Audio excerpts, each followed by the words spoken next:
Hey everybody, it's Corey from CoreyBakerFilmmaker.com, and I just saw Long Shot, written by Liz Hanna and Dan Sterling, and directed by Johnathan Levine.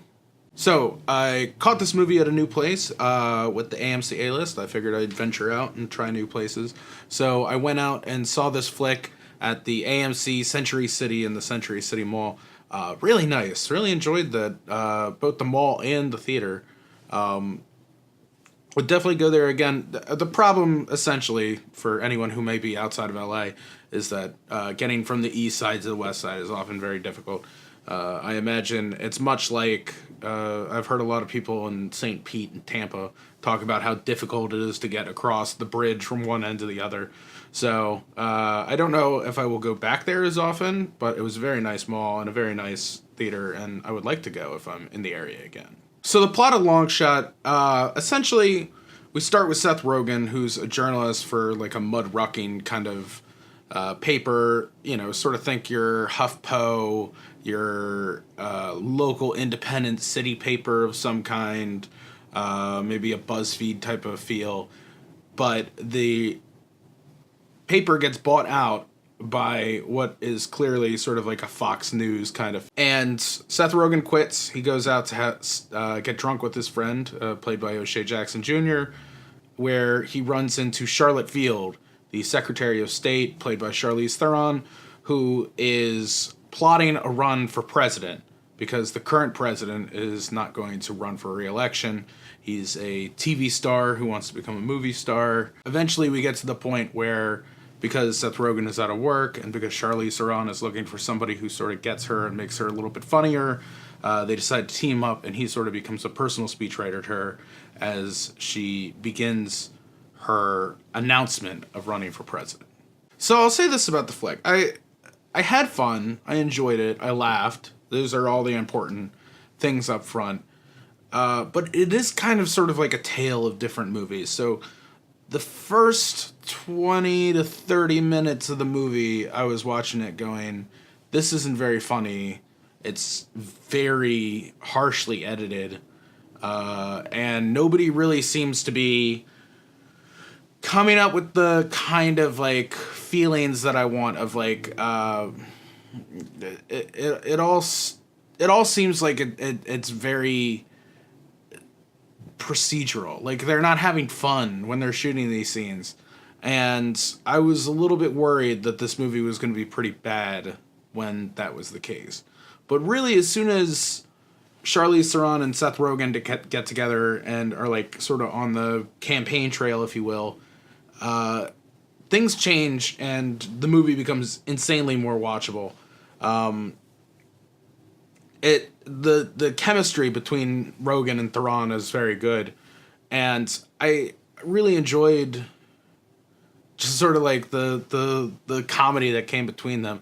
It's obvious from watching it that Charlize Theron is not like sort of a natural comedic actress, but you can also tell from watching it that she has a lot of places to go. She's always had a very exceptional range.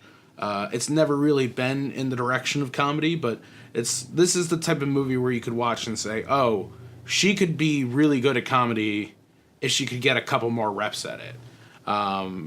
Sort of as like a first time of her like really being like in a comedic role, like more of a traditional comedic role. I thought she really did well, but could be even better just with the reps.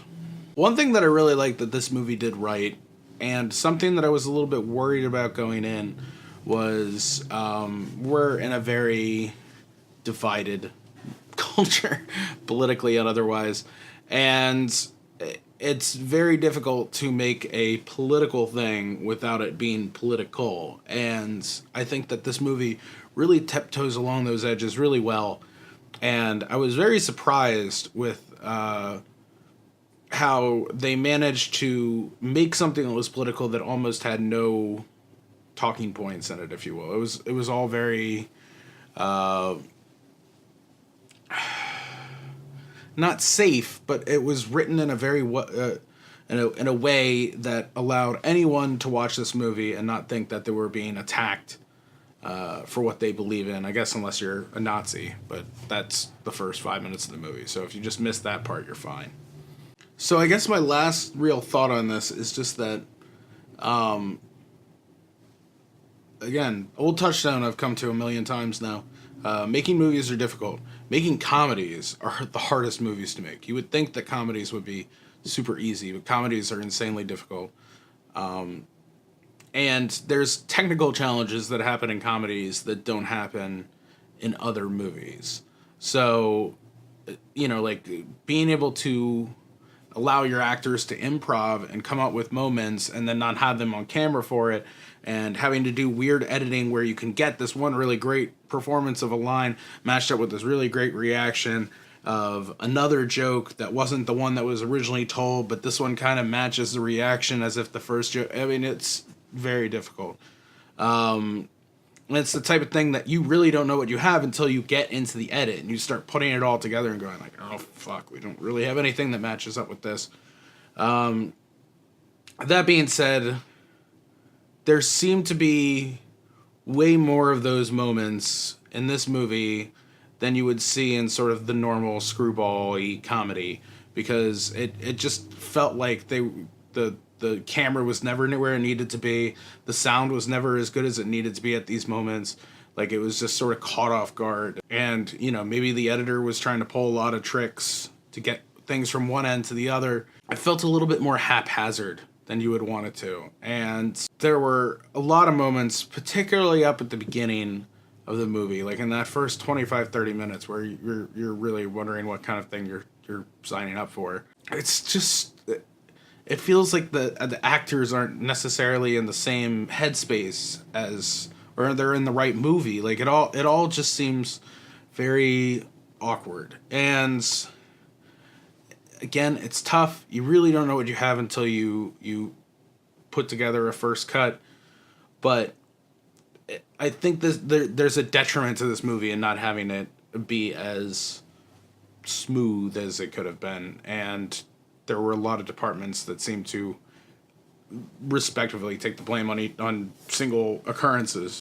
But, I mean, it's a well-done movie. It's a well-shot movie. There's a lot of, there's, one scene where they're, out in a garden talking, and then there's, this really wide angle that's just sort of, going from side to side, just, on a slider, they played the whole movie on the slider from 10 feet away, and in those moments you could actually hear the difference between not having the boom and having the boom when you're in for close coverage.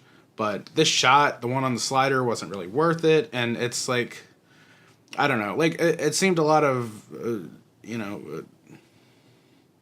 rob Peter to pay Paul kind of things, and sometimes it really just didn't need, it just could just live right there. One last acting thing I wanted to point out here, and honest to God, I didn't even recognize it was him until I looked at the iMdb, and it makes me feel like my love and my desire to talk about him is all the more fruitful because of that. Andy Serkis plays Parker Wembley, and the acting of that character was very good. I thought the character himself was very funny. It worked out very well. The fact that I couldn't even fucking recognize Andy Serkis is blowing my mind. He does this all the goddamn time. He is incredible. An actor just with chops.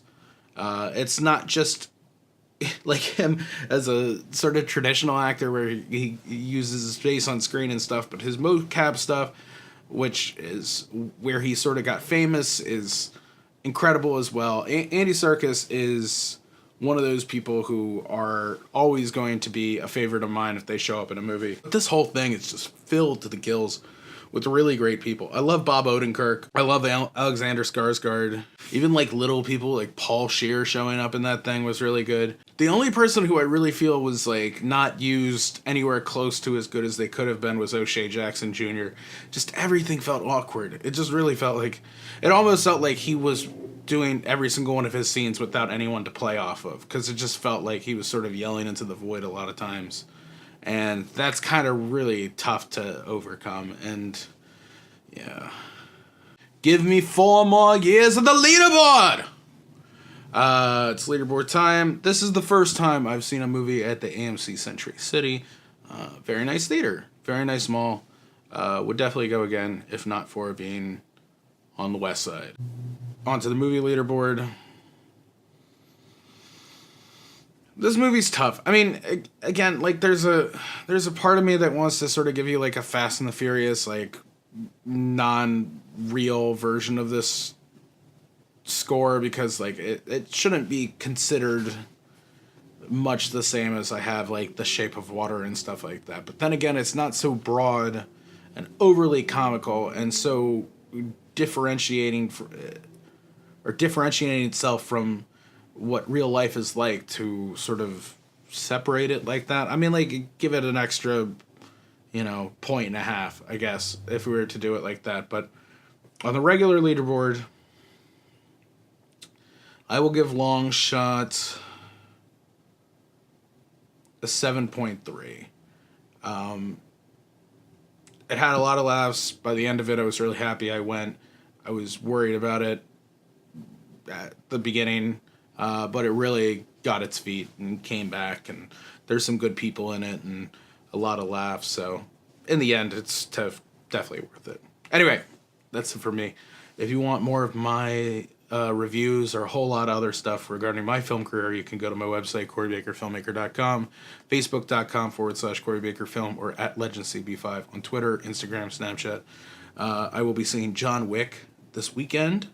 I will release that one on Monday, and then I will have another review on Thursday, because there's a whole ton of things coming out here at the end of May that I want to see, and I'm going to just start doubling up reviews in the week as I see all these great summer movies. So stick with me. Make sure you subscribe to the Corey Baker Filmmaker podcast if you want to have these reviews on the go, so you don't always have to be tethered to your YouTube. And yeah, that's it. So if you excuse me, I have to run for president, even though I don't really wanna.